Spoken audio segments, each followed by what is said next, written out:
Hey, everybody. This is your girl, Leah, with Between the Sheets, and I'm already back for episode number 2. That's right, episode number 2. On this show, we really like to get very intimate on real life, on business, on relationships, on health, and the journey thereof. It is my mission to be able to give my listeners real life success tips that they can actually use immediately in whatever endeavor they are in.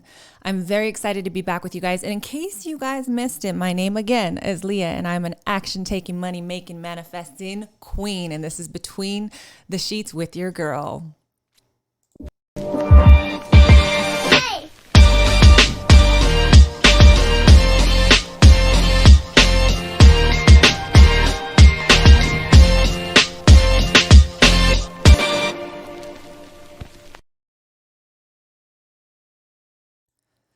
All right, guys. So today we are continuing the conversation on everything we've been kind of talking about. We started with mindset. We moved from mindset. And even though we moved into a part 2, it was still very, very much about mindset. But we started to talk about fear and just some of the things that I've had to go through and I have gone through in my own journey, and how fear kind of took place in my life because of that. And I really want to deep dive into that just a tad bit more, because I don't know if people truly understand the impact that fear has on us as human beings, the stress factors, emotionally, physically, how it can literally paralyze us in our body. The very thoughts of being scared, it can create something. And I really want to talk about all of these things that hopefully you guys can start to understand, first and foremost, how it is affecting you, how it could be affecting your business, how it could be affecting your relationship, how it could be affecting your health, all in one, and figure out how we can start to move past some of these things, how we can actually start to trick our brain, or how we can start to train our brain that we are not afraid, that there is something different, that it's a different emotion that we are either experiencing or displaying. And so I really want to kind of go into those segments a little bit more. So first and foremost, what I just want to say is that the word fear, I'm not sure if I actually said it or not in the last episode of what it actually was, but I'm going to go ahead and just read this. And so I have a lot of notes going on here today, and that's just because I want to be prepared for you guys, and I want to make sure that I'm giving you guys the tips to be able to be successful immediately, things that you can jot down, things that you can write down. And so I want to make sure that I stay on point so that you guys can stay on point with all of the information that you guys are being given. So fear is a distressing emotion aroused by impending danger, evil, pain, anything like that. And you guys, that feeling that we start to display in our body, the emotions that come out of it, and then the actual physical feeling that we get inside of our body is real. Whether the fear is imagined or it's real, that feeling inside is there. And many of us, we can't deny that feeling is actually there. That feeling of being afraid is something, and you may have heard this in the last podcast that I was stating, is that was designed inside of our body to get us out of a very dangerous situation. Again, a bear is coming to get you and you need to run for your life. Maybe it's a very vicious dog that's coming to attack or bite you. Our body was designed to do those things. And really, if you go back into early history, that served us very well. We had to evolve, and we had to figure out our surroundings and how to survive in our surroundings back in the day. What's happened now is that it doesn't serve us as much, because we as humans have taken fear to a different level. We have taken the word fear, the emotions of what we, are calling fear, to a completely different level. An example of paradigm thinking. I want to give you guys an example of paradigm thinking as something that was basically taught to you. And some of the fear that we experience in our life was taught to us, whether again, it be that our parents or our friends or whoever were just trying to be good to us. And half of the time, you guys, that's exactly what it is, that they really are looking out for you, but they just may not know or understand what they're actually giving to you, what they're transferring to you, so call it.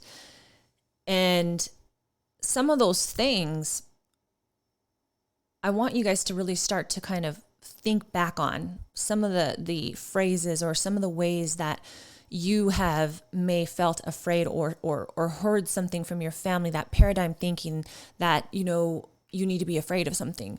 Maybe it was in a career move that, hey, nobody makes money in that type of career. You're never going to make money.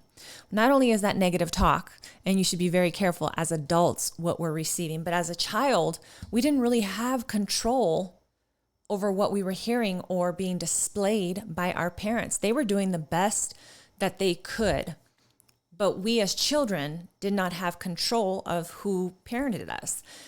And so the only way to get rid of a paradigm thought, something that you were taught, something that was learned and that was just kind of, honed into you, we've got to start to rewire our mind with new thoughts. And in order to do that, we have to become aware of what those thoughts were, of what those patterns were, of what was actually spoken to us at early ages. So we need to kind of take it back. And myself, I feel like when I was growing up, some of the phrases that I heard, believe it or not, was from my grandmother or my aunties. And some of them had to do with, all women are evil. This was their mindset. This is what they were told. This is what they were told from their mom or from their mom. Never trust a woman. And I really had to kind of go back in my own life and figure out, wow, Leah, how did that take place? And how did that become rooted in your own life that maybe it had an effect on your relationships with friends or girlfriends or not trusting? Trust for me is a huge, it's a huge thing. And it's what I now know of to be another love language of mine, that loyalty. And I have to think back that thought was placed and rooted inside of my head at some point, that women were bad and that I needed to watch out for them. Like, wow. As an adult, I rewired my mind to think differently, obviously, because now I love to empower women, to teach them, to educate them, to help them, because I had to help myself. And because I have these tools and this knowledge now, I want to be able to pass that on. And so I've been able to break that paradigm thought by rewiring thoughts in my own mind. But for you, what I would love for you guys to do is to really start to think about things that were told to you. And maybe it's, you guys, as simple as your mom or your dad yelling at you for going out into the street. Now, again, mind you, what they were doing was trying to protect you. The intention was all good of what they were trying to do. But maybe that trauma that came up in your life because you went to go cross the street and they yelled and, your heart started to race and it became, it started to cause this actual physical effect in your body.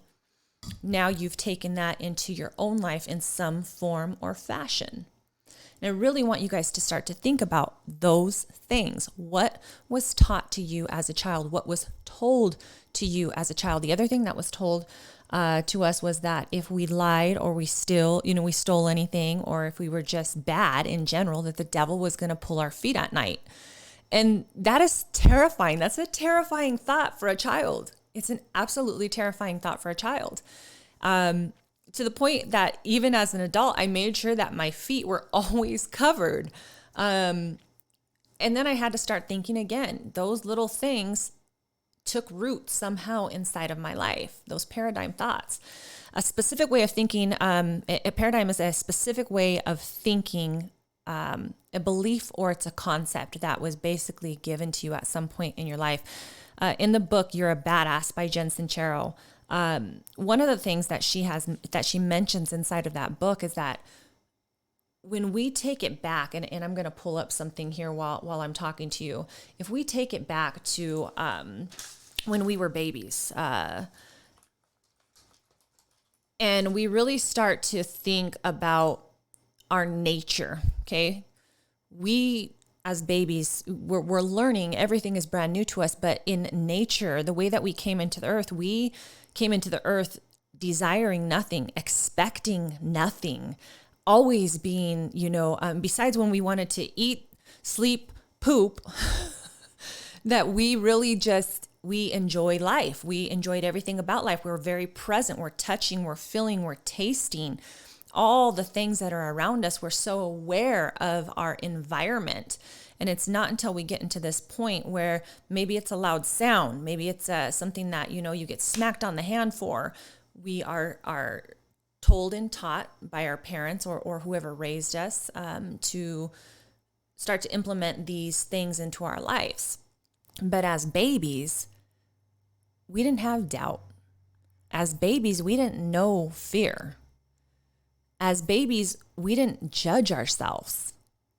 We didn't talk bad about ourselves as baby. We didn't have these things inside of our mind as a child.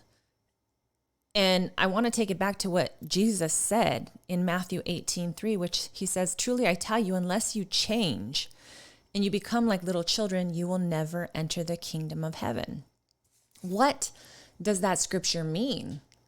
What does that scripture mean? That unless you change and become like little children, does it mean that we revert back to those feelings, to those thoughts, to be able to see the world through a child's eyes? Think about that for a few. Just let that one simmer. That's Matthew 18:3. So Jesus said, "Come to me like a little child." And then basically, so if we just kind of flip that script, then you'll see the kingdom of heaven. Then you'll see and maybe experience all things brand new.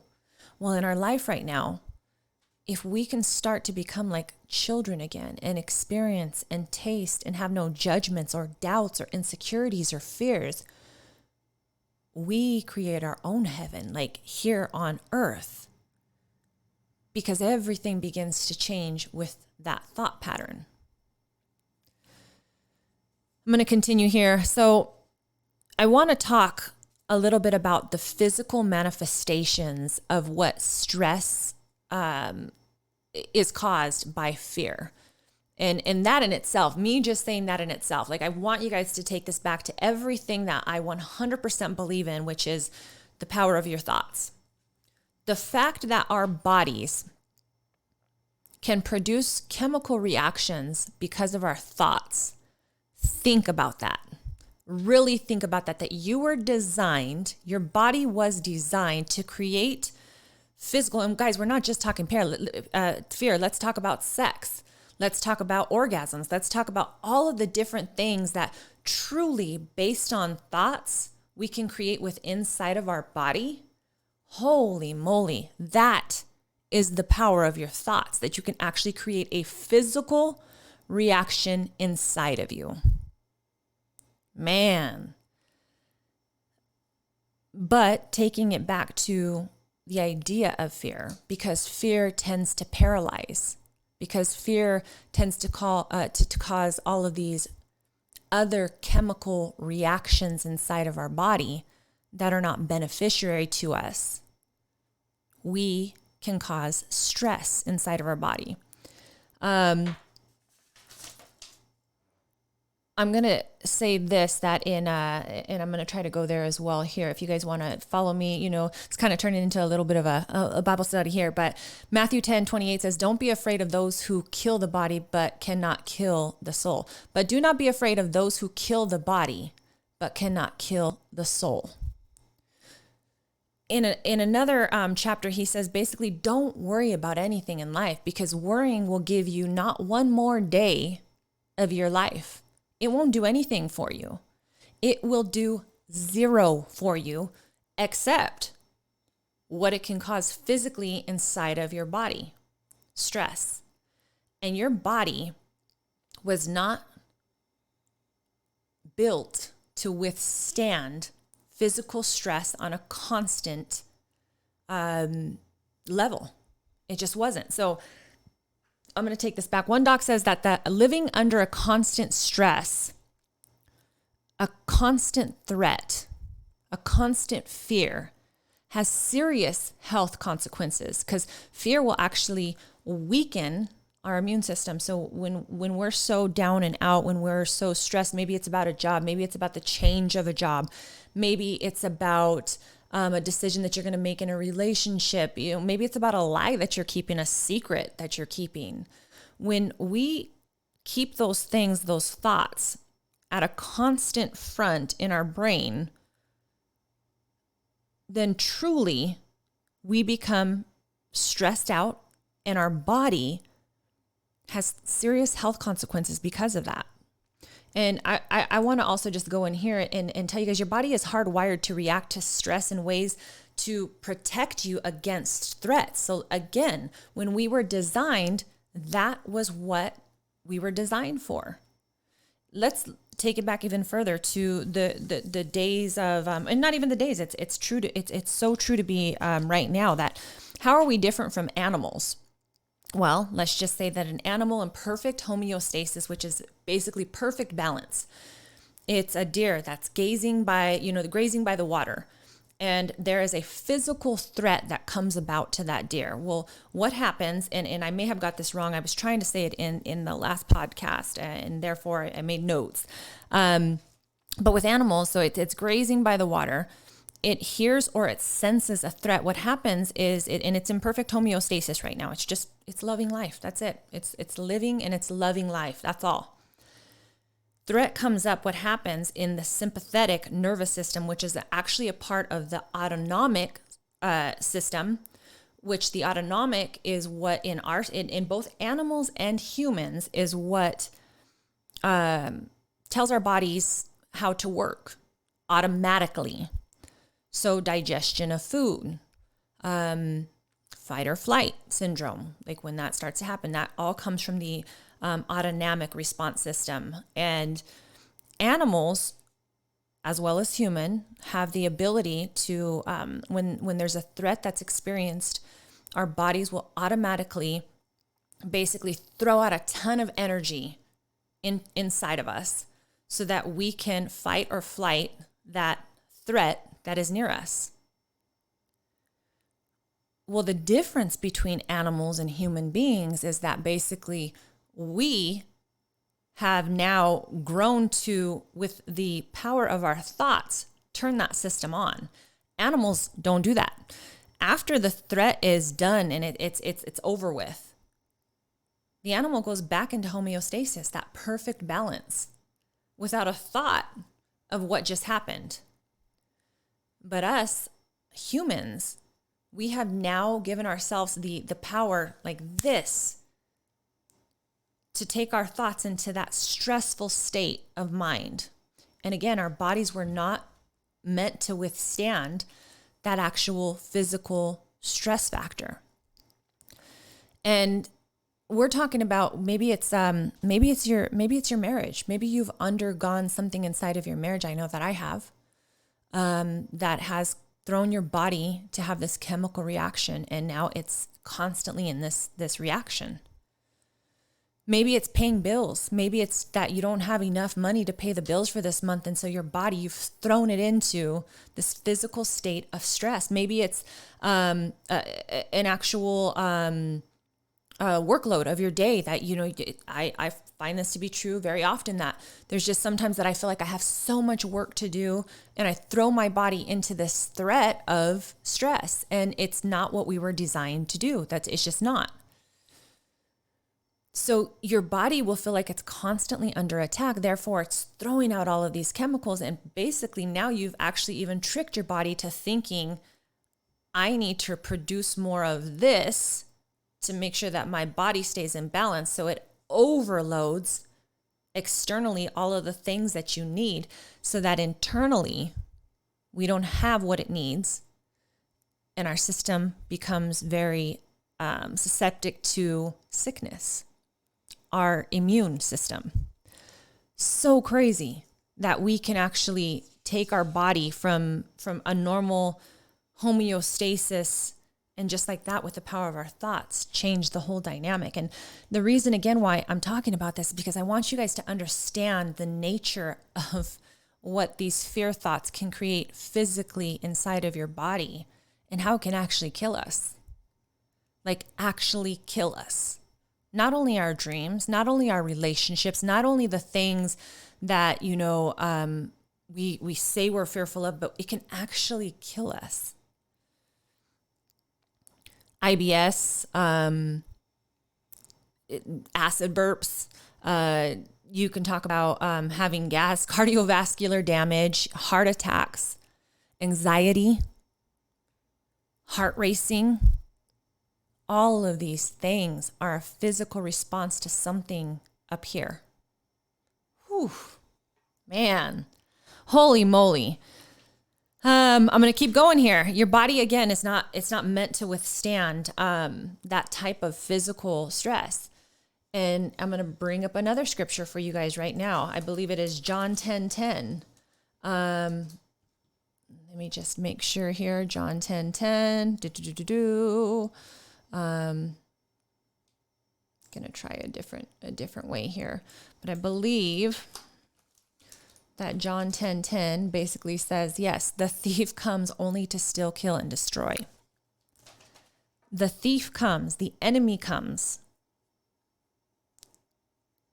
to steal, kill, and destroy. I want you guys to really start to think, well, is it the devil that's coming to steal, kill, and destroy me? Or is it the enemy within my body, my flesh, that's coming to kill, steal, and destroy? That's going to be a lot for some people to really chomp on, okay? So I'm going to just continue and kind of go past that here.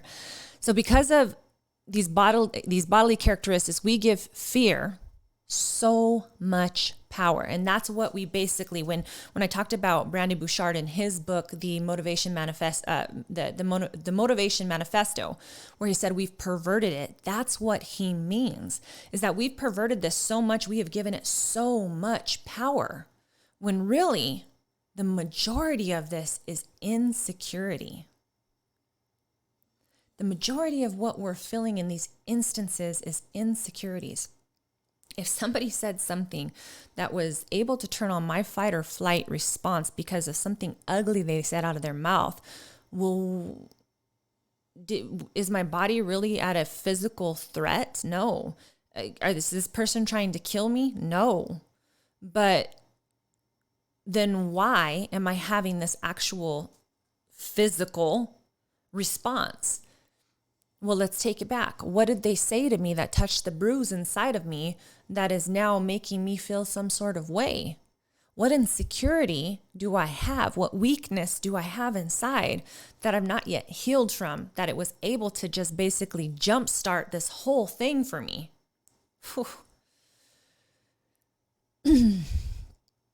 So let's look at fear in our relationships, and not just marital relationships, but let's look at it in friendships as well. Our kids, even. Fear tries to impact something to you. It tries to imprint on you. And it has, very much so in our day and age. Fear has definitely left multiple imprints inside of our life, even though it's not the actual design of what the body was meant to do. And we, again, have now been able to create with our thoughts an imprint inside of our body, which makes it easier for us to react either in anticipation of or because of past trauma. It mutates into other thoughts. But what if? What if my husband cheats on me? What if my kid doesn't come home? What if this person does me dirty? What if this friend can't be trusted? What if? And this is an open-ended thought with no solution, with none whatsoever. with no solution. And let me tell you guys something about me. I am a solution finder. If you have a problem, then let's find a solution. Like let's figure out the problem.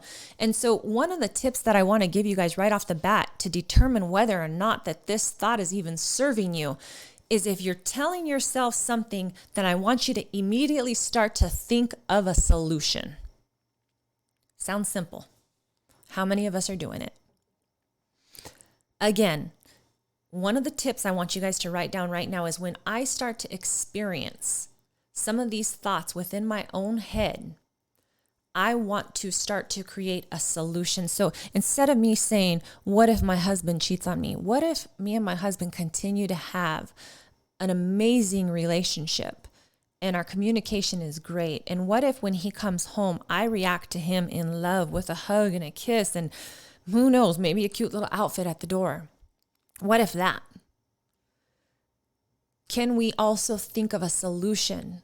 Maybe what needs to happen is when my husband comes home because I'm experiencing this insecurity, I want to sit down and just have a little chat with him. I just want to sit down with him and,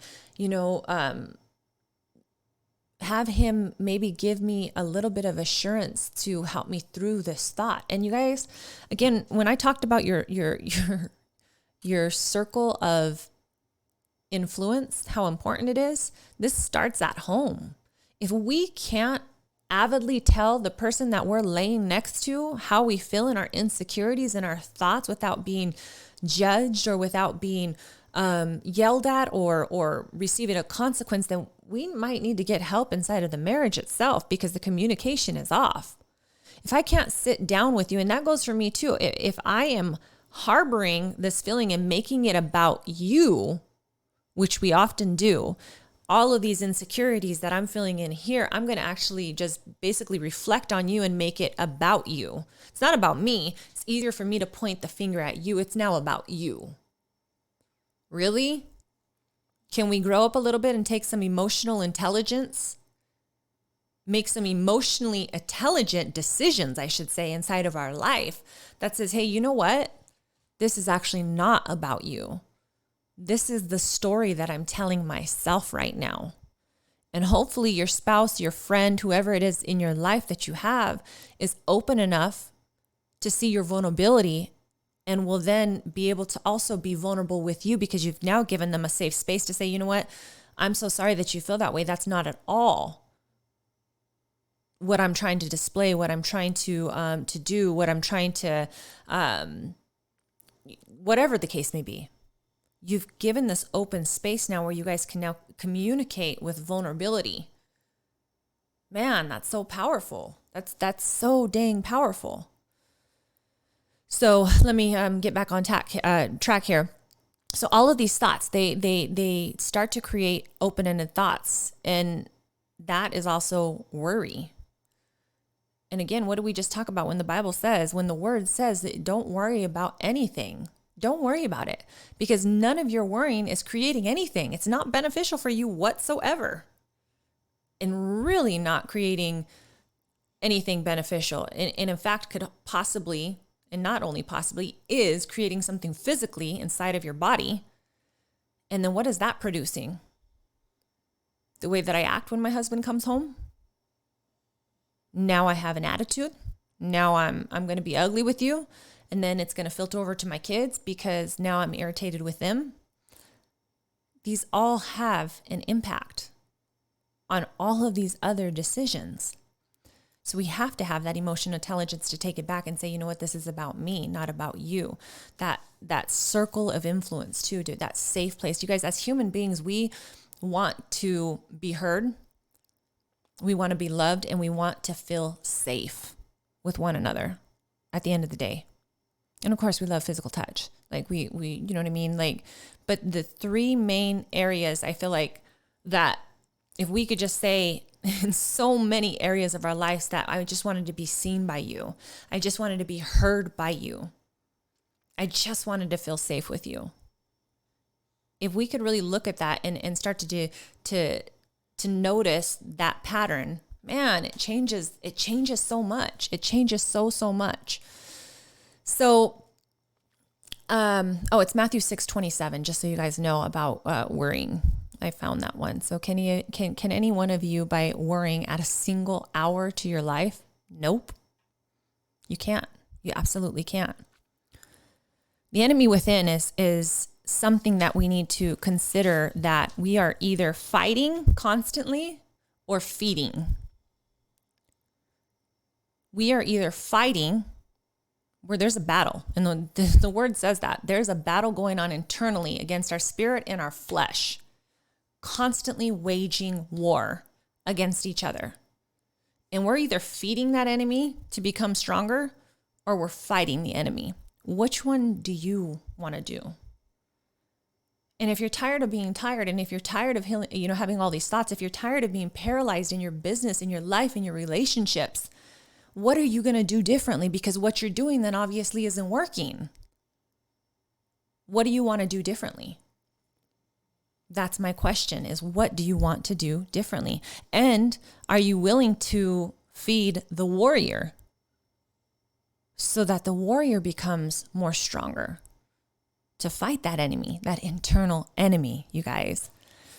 I'm watching my time here. We're about 30 minutes in, and I want to keep going just because, you guys, I might have to have a part 2 of fear now. So this is episode number 2, and it is based off of fear, but let's call it what it is. So much of it is insecurity.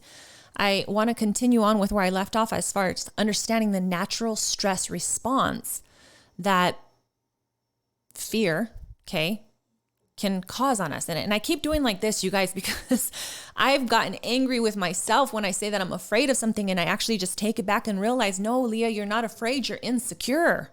You're insecure right now, and you're acting out of insecurity. As much as I want to say that I'm a secure person, guess what, little girl? You're insecure right now. It doesn't have anything to do with fear. Your life is not in danger.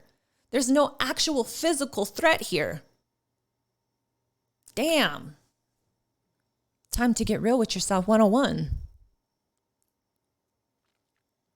When you encounter a perceived threat, that dog, that bear, that person maybe that's actually is coming to physically harm or threat you, then your body begins to go through a reaction where it's chemically activated by all of these things, starting with your adrenal glands. And it produces this crazy amount of energy so that, again, in those situations, you can actually either fight or flight. That's why half of the times when something happens and your adrenaline is so heavy and high, the people will say, like, I don't even understand what happened. I don't even realize, because your autonomic system has kicked into gear. The problem with that is when we kick that into gear, which increases our heart rate, elevates our blood pressure, which actually increases the sugars in our bloodstream. It enhances our pupils, our brain, the glucose, all of these things that we have told ourselves to do because of a perceived threat, which is not real. It's imaginative. We've thrown our body out of balance, chemically out of balance. And then we sit with that. We're not like animals where we just go back to homeostasis and this perfect balance. We actually continue this thought, and it could be for weeks on end. It could be for months on end. And all of that junk is there. All of that stuff. The body's stress response is very self-limiting. And once you've depleted those things, you're going to get sick, because internally you don't have enough to fight off something that a common cold, the coronavirus. You've thrown your body into so much stress on a regular basis that now internally, so yes, externally it was giving you everything that you needed at that particular moment, or you thought you needed. I want to go off on this person because they made me feel this way. And so here comes my adrenaline. And even if, some people are fighting and yelling and all of these things that are just unnecessary. Now I don't have enough internally to fight when something comes to attack my inside. How often are you sick? How often are you physically sick? If it's a lot, start to figure out why. Is it a certain time of month? Is it a certain time of year? Is it Christmas? Is it, something that's going on at work? when you know and you say things like, I always get sick around this time of year? What is it about that specific time of year that you have expended all of your internal energy so that it can't fight against something that's going around in that specific time? Can we take it back to that? The long-term activation of your body being under stress. All of those things that I just talked about, all of those activators will then basically manifest itself into something else, you guys. So just like your powerful thoughts manifest, and I say it all the damn time, if you know who I am, is that our thoughts do not discriminate, good or bad. They're going to produce something. And your negative thoughts are going to produce something: anxiety, depression, digestive problems, IBS, headaches, muscle tension, heart disease, weight gain. Your cortisol levels go up inside. Memory, concentration, heart rate, breathing, palpitations. Wow. And here I thought that I could just blame it on my parents. Here I thought I could just say that, oh, well, they had bad blood pressure, and so that's just what I was given. Be careful what you say. Be careful what you say. We're definitely going to have to do a part 2 of this. And now I'm like so heated that I'm going to probably just press stop and I'm going to keep recording because I'm in it right now. I'll go for just a few more minutes and then I'm going to have to stop just so that I honor your guys' time and that you guys are really soaking in some of this knowledge. I think that that's what's really important to me, is that as I go along giving you guys some of these tips and some of these exercises and things to write down, that you guys are actually absorbing them and starting to ask yourself these questions, starting to trigger, man, let me think about that. Let me start going back to, where did I have this paradigm thought? Let me try to go back to what made me feel so stressed out in those months. What can I do differently to combat that? But so much being aware of these stress factors and just what it creates, all of these things. Man. Worry is not of God, you guys.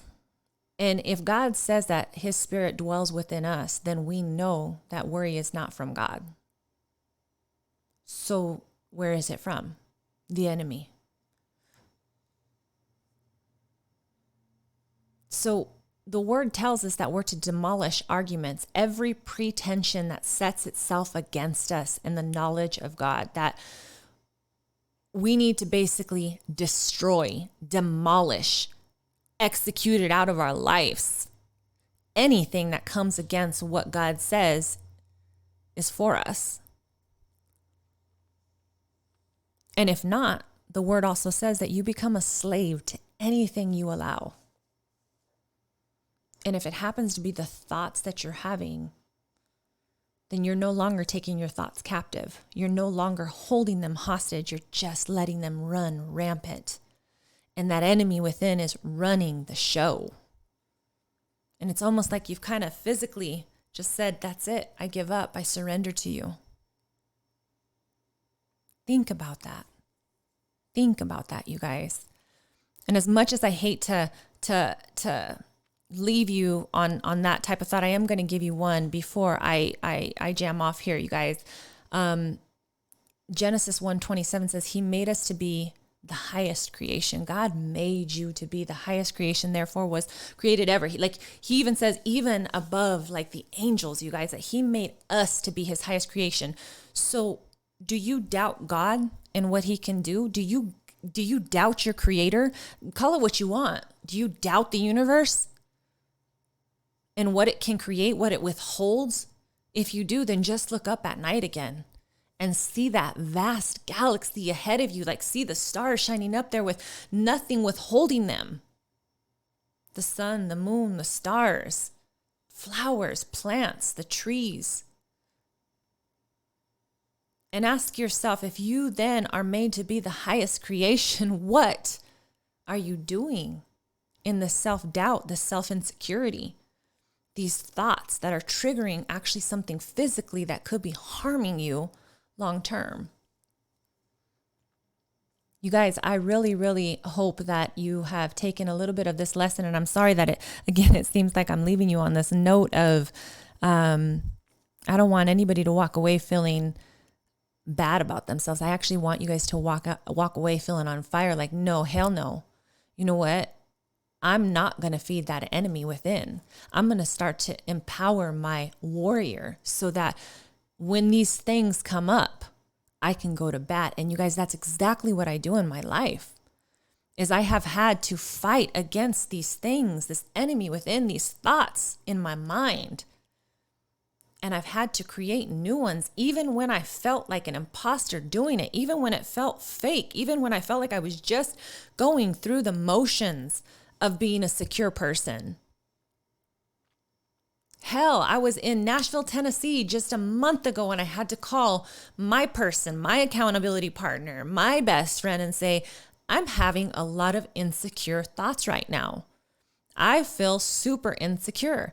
First and foremost, I had to feel safe to say it to that person. I have to feel safe in that place. So I was being vulnerable with somebody, which takes courage. Again, I talked about that. You can't have one without the other. And then I have such a good circle of influence that she said, walk in that damn room, put your head up, throw your shoulders back, and remember who the fuck you are. Different kind of Christian, you guys, sorry. So that's it for today. You guys, this is Between the Sheets with Leah. This is episode number 2. This is all about fear and insecurity and what it actually is causing inside of all of our relationships, of our business, of our life in general. And I'm going to start showing you, telling you, giving you things on how to combat that mother effing enemy.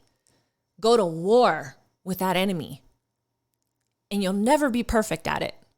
You'll never be perfect at it, but you damn sure will start to learn the tools to be able to fight.